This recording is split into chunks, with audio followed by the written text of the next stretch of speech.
Pour aider cette chaîne, partagez, likez, commentez, et puis peut-être, aidez-nous sur Tipeee. Il y a un an, les agriculteurs se soulevaient, notamment après que l'abolition des droits de douane sur les denrées ukrainiennes s'était traduite par une chute des prix en Europe. Le 6 décembre, la Commission a pourtant fait aboutir la négociation d'un accord de libre-échange avec plusieurs États d'Amérique du Sud. En France, sa ratification compromettrait plus encore la situation des paysans et la souveraineté alimentaire. Mercosur, bombe agricole, par Morvan Burel, syndicaliste, ancien secrétaire général de Solidaire Douane. Le Monde diplomatique, janvier 2025, lu par Hélène Goutani.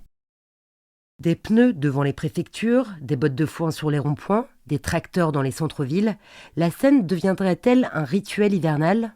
Il y a un an, un mouvement social de grande ampleur secouait le monde agricole français et européen. Apparu dans le sud-ouest, il s'est rapidement étendu au reste du pays, soutenu par le principal syndicat du secteur, la Fédération nationale des syndicats d'exploitants agricoles, la FNSEA. Quelques mesures d'urgence ont temporairement éteint le mécontentement, mais sans rien régler sur le fond. Aussi, les agriculteurs n'ont-ils pas attendu très longtemps pour reprendre le chemin de la contestation. Ils ont rebattu le pavé en novembre dernier, avec dans leur ligne de mire, toujours, l'impossibilité de vivre décemment de leurs exploitations en raison, en particulier, de la pression sur les prix exercée par les produits agricoles importés. Au sein de la classe politique, tous fustigent désormais la concurrence déloyale des pays à bas coût, y compris ceux dont les partis n'ont cessé, depuis 30 ans, de valider des accords de libre-échange et ont concouru à la pénétration toujours plus forte des importations agricoles.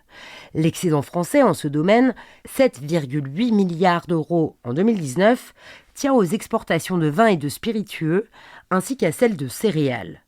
En dehors de ces deux postes, le déficit s'élève à 11 milliards d'euros, soit presque 2 fois plus qu'en 2010.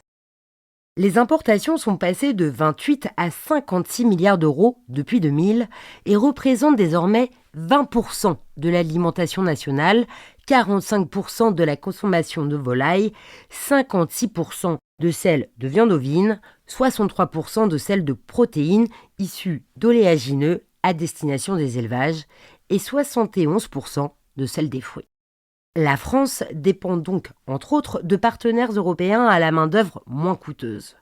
Un tiers de la volaille et un quart du porc transformé industriellement en France proviennent des Pays-Bas, de Belgique, d'Allemagne, de Pologne ainsi que d'Ukraine, qui bénéficient de conditions d'exportation très avantageuses sans appartenir à l'Union européenne. Si la libéralisation des échanges commerciaux a abouti en Europe avec les réformes de la politique agricole commune, la PAC, à partir de 1992, et l'entrée en vigueur du marché unique en 1993, au niveau mondial, elle procède de l'accord de Marrakech en 1994 qui institue l'Organisation mondiale du commerce, l'OMC, et met un terme à la régulation des marchés agricoles par les prix. L'Union européenne remplace les mesures de régulation interne, comme le financement public des stocks, par le versement d'aides directes aux agriculteurs et entérine la baisse continue des droits de douane. Au cours des 15 dernières années, l'Union a ainsi signé des traités de libre-échange avec le Canada, le Japon, le Vietnam, la Corée du Sud, la Nouvelle-Zélande, l'Australie, le Royaume-Uni, la Côte d'Ivoire, le Mali, etc. L'entourloupe des traités vertueux. Madame Ursula von der Leyen entend désormais imposer l'accord commercial avec le marché commun du Sud, ou Mercosur selon l'acronyme espagnol, ou Mercosul dans sa version portugaise. Le 6 décembre, à Montevideo, la présidente de la Commission européenne et les chefs d'État argentins, boliviens, brésiliens, paraguayens et uruguayens ont conclu 25 années de négociations. Et suscité en France de vives critiques de la part du monde agricole, puis, à sa suite, du monde politique, unanime, productrice majeure de produits alimentaires, en particulier de viande, la zone a la capacité de déséquilibrer le marché français. Entre les coûts de production des exploitations bovines françaises et brésiliennes, il y a un rapport de 1 à 2. La viande bovine, en provenance du Mercosur, représente déjà 70% des importations européennes. Pour la volaille, c'est 50%. Que se passera-t-il si l'accord rentre en vigueur ? Peu importe aux négociateurs européens, entièrement acquis à la théorie ricardienne, du nom de l'économiste anglais du XVIIIe siècle, David Ricardo, dite de l'avantage comparatif, selon laquelle chaque partie a toujours intérêt à l'échange, pourvu qu'elle fasse le choix d'une spécialisation judicieuse. Pour obtenir une baisse des droits de douane sur des produits industriels européens, le commissaire européen à l'agriculture, puis au commerce, Phil Hogan, assumait ainsi d'avoir concédé un peu de bœuf aux pays du Mercosur parce qu'il fallait faire des concessions. Le Monde, le 4 juillet 2019. L'accord supprime 92% des droits de douane sur les biens en provenance du Mercosur importés dans l'Union. Il prévoit des contingents de produits à droit réduit ou nul dans le cas de l'alimentation. Par exemple, 99 000 tonnes de viande bovine, auto-réduit de 7,5%. Bruxelles fait donc le choix de favoriser des importations qui ne respectent pas les normes imposées à ses propres producteurs. La réglementation brésilienne permet aujourd'hui l'utilisation des antibiotiques comme vecteur de croissance. Elle exempte les conditions de transport des obligations sur le bien-être animal. Elle ne comporte aucune disposition de traçabilité de la naissance à l'abattage de l'animal. Le marché européen doit commercialiser des produits obtenus avec des substances actives issues de pesticides interdits dans l'Union, mais utilisés à haute dose dans les pays du Mercosur, qui s'approvisionnent auprès d'industriels allemands, britanniques ou italiens. Les exportateurs du vieux continent y ont envoyé 56 600 tonnes de produits interdits chez eux entre 2015 et 2019.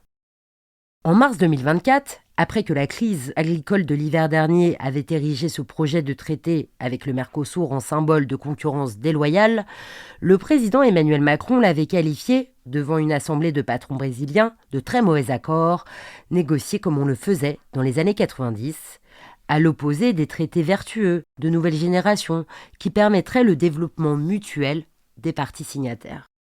Un an plus tard, il se vante de tenir tête à la Commission européenne. Nos agricultures ne seront pas les sacrifiés d'un mercantilisme du siècle d'avant, déclarait-il en Pologne le 12 décembre. Pourtant, au terme des négociations en juin 2019, M. Macron avait jugé l'accord bon à ce stade et regretté les réactions néo-protectionnistes. Le président français opère un premier revirement 2 mois plus tard, lors d'un sommet du G7 à Biarritz, en réaction à des déclarations outrancières du président brésilien Jair Bolsonaro sur le climat. Mais cela n'ira pas plus loin.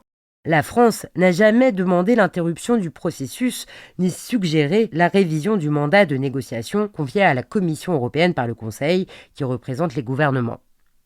Au printemps 2023, le ministre du Commerce extérieur français plaide même encore pour la signature d'un texte n'ayant subi aucune modification, en invoquant des dispositions très favorables à nos entreprises. Le gouvernement n'ayant jamais été opposé à la signature de cet accord, précise M. Olivier Becht. L'opposition affichée par M. Macron en 2024 apparaît surtout comme une tentative désespérée de sauver la politique de dérégulation des échanges commerciaux en sacrifiant, temporairement, l'accord avec le Mercosur.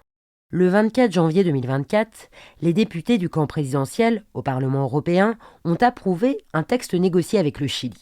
Présenté comme vertueux, il augmente les quotas d'importation sans droit de douane de porc, de bœuf, de vin, de volaille, de préparation de fruits, d'huile d'olive ou encore d'éthanol. Et il supprime totalement les contingents sur les entrées de pommes et de kiwis. Quelques mois plus tôt, le 9 juillet 2023, la France approuvait la conclusion d'un accord avec la Nouvelle-Zélande qui accroît les contingents d'importation de viande ovine, une filière déjà fragile en Europe, et de produits laitiers, pourtant en situation de surproduction sur le vieux continent. Les promoteurs de ces accords prétendument nouveaux vantent l'inclusion de clauses de réciprocité, dites miroirs, qui imposeraient des normes identiques aux produits importés et aux produits locaux. Mais il s'agit là d'une entourloupe, analyse Madame Marine Colli, consultante en politique publique agricole, pour qui, en termes d'exigence à l'importation, ces textes sont rédigés exactement de la même façon que l'accord avec le Mercosur. Le dispositif n'empêche en rien la Nouvelle-Zélande d'exporter des produits obtenus après utilisation d'herbicides et d'insecticides interdits dans l'Union. La seule interdiction véritable frappe l'importation de viande provenant d'animaux nourris en centre d'engraissage, une pratique quasi inexistante en Nouvelle-Zélande. Les défenseurs de l'accord dit CETA, pour Comprehensive Economic and Trade Agreement, ou accord économique et commercial global, conclu entre l'Union européenne et le Canada, vantent eux aussi des clauses miroirs, alors qu'il n'en contient aucune, souligne Madame Colli, qui précise qu'il n'y a aucune différence entre les modèles d'élevage brésiliens et canadiens. En revanche, ce traité dérégule presque entièrement les échanges agricoles entre les deux parties, puisqu'il supprime 93,8% des droits de douane sur les produits canadiens. Les contingents à droit nul augmentent pour atteindre 80 000 tonnes de porc et 65 000 tonnes de bœuf, malgré les fortes divergences entre les modèles des deux zones. Le profil moyen observé des exploitations du Canada, et plus généralement des États ou régions avec lesquels il est envisagé de conclure des accords de libre-échange, semble assez éloigné du modèle français et européen d'exploitation familiale, relève le sénateur, les Républicains Laurent Duplon, dans un avis sur le projet de loi autorisant la ratification. Il poursuit. L'engraissement se fait dans d'immenses parcs de 30 000 places, d'où la pâture disparaît rapidement en raison de la densité d'animaux. La ration alimentaire y est composée à 80% de tourteaux de soja OGM. Le parlementaire constate aussi des normes beaucoup plus accommodantes en matière d'utilisation de farines animales, d'antibiotiques ou encore de traçabilité. Cet accord, lui aussi très contesté, a été ratifié par le Parlement européen le 15 février 2017. En France, l'Assemblée nationale l'a approuvé le 23 juillet 2019 avec le seul soutien du groupe présidentiel. Le 21 mars 2024, soit 5 ans après la Chambre basse, le Sénat a voté contre cette ratification, ce qui aurait dû entraîner son retour devant les députés. Mais le gouvernement ne l'a pas programmé. En tout état de cause, l'absence de ratification par la France et d'autres États membres, à ce jour 17 ont ratifié, n'empêche pas l'accord de s'appliquer pour la partie relevant des compétences propres de l'Union, soit 90% des termes du traité. La FNSEA empêtrée dans ses contradictions. Les soutiens au CETA avancent un autre argument étonnant. Le Canada n'utilise aujourd'hui que 3% du volume des contingents qui lui ont été attribués sur les exportations de viande de bœuf. L'impact de l'accord sur ce secteur resterait donc négligeable. En réalité, si les éleveurs produisent pour l'instant une viande avant tout destinée au marché américain et chinois, Ottawa se prépare à la conquête transatlantique. Il vient de demander à l'Autorité européenne de sécurité des aliments, le FSA, la reconnaissance du traitement de décontamination des carcasses à l'acide peroxyacétique. En cas de succès de la procédure, le Canada pourrait exporter massivement vers l'Europe. La procédure de règlement des différends entre États et investisseurs privés, qui permet aux seconds de saisir une instance d'arbitrage s'ils estiment que les premiers ont pris une décision contraire au traité et préjudiciable à leurs intérêts, attend, elle, toujours sa mise en place. Présent dans tous les traités préparés par la Commission européenne, ce dispositif piétine une démocratie déjà malmenée par la forme même des négociations. Discussion menée par la Commission sur la base d'un mandat, qui n'est pas rendu public, opacité des tractations avec la partie contractante et mise en retrait des parlements nationaux. Défendre le libre-échange pour soutenir certains secteurs exportateurs, mais le dénoncer quand ses effets sont jugés néfastes pour d'autres secteurs, les dirigeants politiques sont empêtrés dans leurs contradictions. Tout comme le président de la FNSEA, qui défend les mobilisations contre l'accord avec le Mercosur, mais affirme « Le protectionnisme n'a pas de sens pour l'agriculture française » sur BFM TV le 25 février 2024. Pendant ce temps, l'élaboration d'une politique cohérente, axée sur la souveraineté alimentaire, la préservation du revenu des producteurs et la protection de l'environnement, reste au point mort. Depuis la crise du Covid-19, il est devenu commun de se revendiquer favorable à la souveraineté. L'ancien Premier ministre, Jean Castex, a par exemple choisi l'intitulé « Ministère de l'Agriculture et de la Souveraineté alimentaire ». Monsieur Jonathan Chabert, l'un des porte-parole de la Confédération paysanne, explique que la question des échanges commerciaux reste un domaine intouchable de l'Union européenne. Il ne croit pas une seule seconde à une solution à l'intérieur du processus de libre-échange lui-même, les mesures miroirs étant totalement inefficaces. Son syndicat réclame donc des mesures douanières sur les volumes, les prix et les normes sanitaires. Il préconise en particulier la mise en place de prix minimum d'entrée appliqués aux produits importés. Selon ce mécanisme, le prix ne doit pas être inférieur aux coûts subis par les producteurs nationaux, rémunération du travail, coût de la protection sociale, etc. Le 12 novembre dernier, plus de 600 parlementaires français appelaient la Commission à ne pas soumettre l'accord d'association avec le Mercosur à l'approbation du Parlement européen et du Conseil. La part de l'industrie dans la production nationale est tombée, après 3 décennies de cure libre-échangiste, à 11%. Après la perte de souveraineté industrielle, viendrait la fin de la souveraineté alimentaire ? Pour l'éviter, l'opposition de circonstance au seul accord Mercosur ne suffira pas.